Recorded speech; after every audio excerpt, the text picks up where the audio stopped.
қайырлы күн, YouTube арнамның көрермендері. Бүгін мен сіздерге еттен котлет жасап көрсетпекшімін. Ол үшін бізге қажетті тартылған ет, чеснок, бір бас пияз, 2 картоп, қара бұрыш және тұз.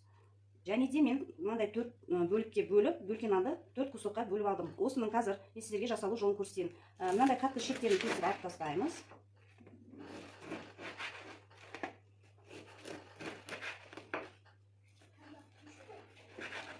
Мінекей енді осы 4 бөлік нанымызды ортасынан бөліп, үстінен 1 стакан суымызды құйып, жібітіп қоятын боламыз. Енді біз осы бөліп алған нандарымыздың бөлігін алып қоямыз. Шетке бұл басқа нәрсеге қолданамыз. Мінекей осы нандарымызды жібітіп қойдық. Бұл жібіп тұрады. Ал енді біз етімізге кірісетін боламыз. Бірінші тұзымызды салып аламыз. Содан соң қара бұрышымызды саламыз. Өте сочный, әдемі котлет шығады қазір. Мінекей бір жуар пиязымызды терканың ірі жағынан өткізетін боламыз.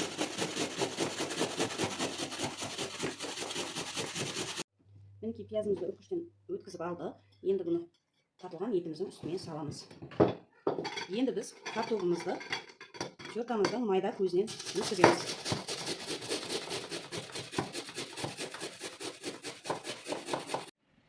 Мінекей картоплымызды да үркіштен өткізіп салдық.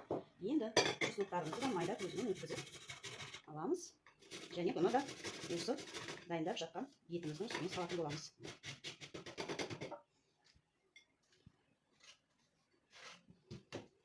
Мінекей бұны салдық.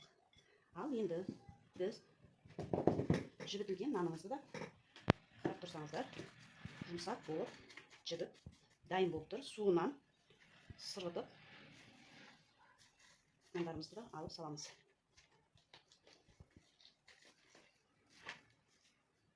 Енді осыны салдық. Сондықтан ең соңында біз 2 жұмыртқамызды жарамыз. Жұмыртқа жуылған. 2 жұмыртқамызды жарып, үстіне салатын боламыз. Енді осының барлығын жақсылап араластырып, котлетімізді формасын дайындайтын боламыз.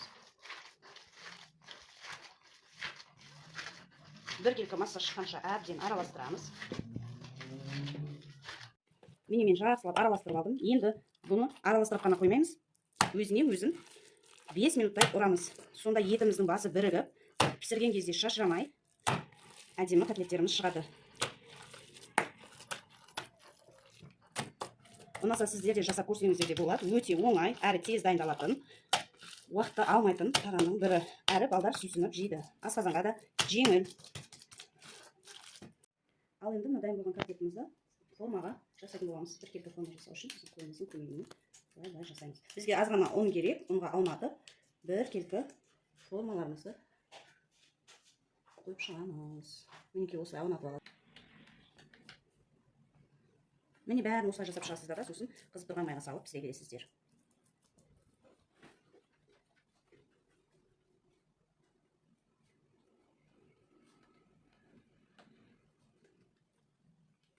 Міне котлеттерімізді формасын жасап, дайындап қойдық. Формамызға майды құйып дайындап, қыздырып алдық. Енді қазір осыған котлеттерімізді жайлап саламыз.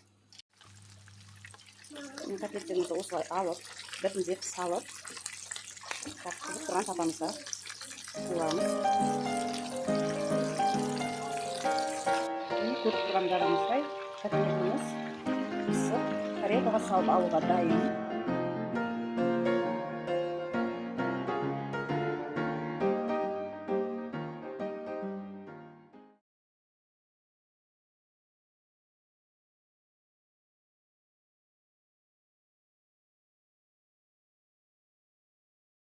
Гарниріне картошкамен пюрестерін келді. Қазір суға картошканы майдалап турап, кастрюльге қойып қойдым.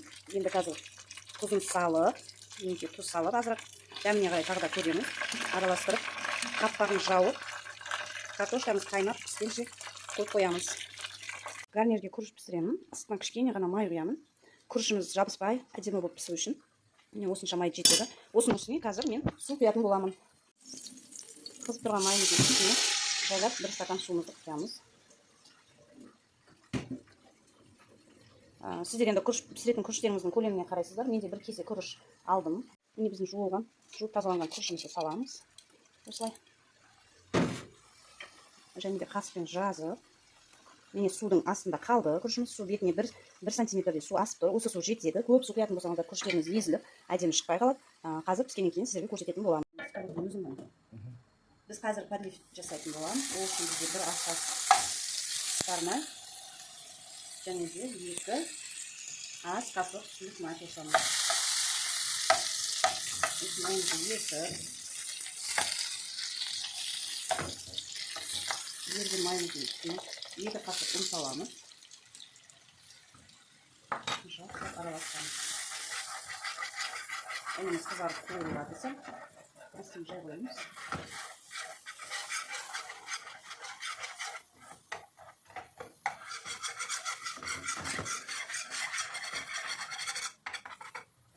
Менде томатты қалды.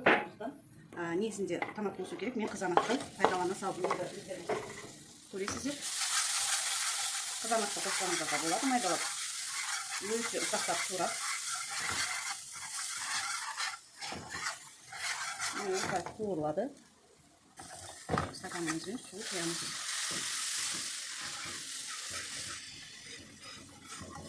Осылай су құямыз. Енді бұл қайнайды. Қарабұшымызды саламыз.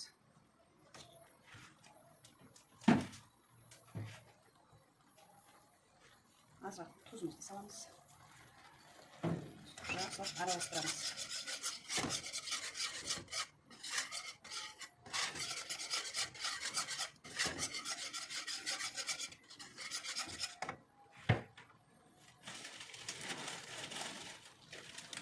Барлық жапырағын қосамыз.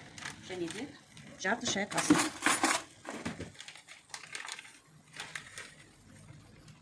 паприка саламыз. Араластырып қозғаймыз. Кішкене су тамызамыз. Міне көрсеңіздер, әдемі подлив шықты. Бұны біз кез келген гарнирдің үстіне қосып пайдалануыңызға болады. Сіздер қандай подливтің түрін білесіздер, комментарияларға жазып пікір қалдырып отырыңыздар. Менің каналыма тіркелуді ұмытпаңыздар. Ас болсын. Міне біздің құрметті менің көрермендерім, бағана сіздерге әзірлеп көрсеткен күрішіміз пісті. Міне ешқандай жабысып тұрған жоқ, өте жылтыр болып, әдемі болып шашылып пісіп шықты. Осыны пилайға осылай салып, қазір дастарханға салатын боламыз.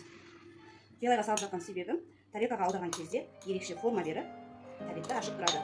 Міне осылай шет-шетін басып бірге салып аламын. Және де